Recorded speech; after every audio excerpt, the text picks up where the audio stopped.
As the war rages in Odessa and other Ukrainian cities, a dramatic increase in U.S. aid for the country.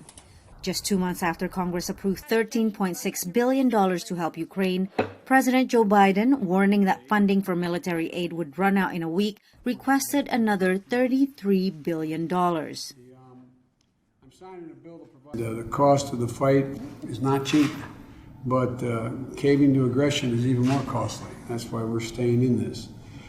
Meanwhile, top U.S. intelligence officials said that Russian President Vladimir Putin appears to be preparing for a long conflict and the war in Ukraine is at a stalemate.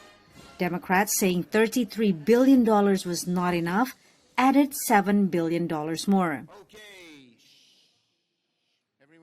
Russia is going to run out of money. They're going to run out of defense material. We've got to make sure that Ukraine does not run out of money, that Ukraine does not run out of defense material. Earlier this week, Biden signed legislation that was similar to a World War II law that helped European countries defeat Nazi Germany.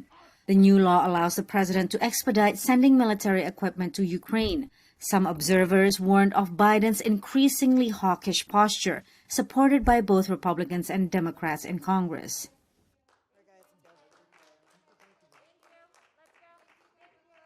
The consequences of more or less limitless military support to Ukraine with no end in sight, and the possibility of prolonging a war that poses real dangers to the security of Americans is, I think, a very serious subject that hasn't received the kind of serious debate in Washington that it deserves.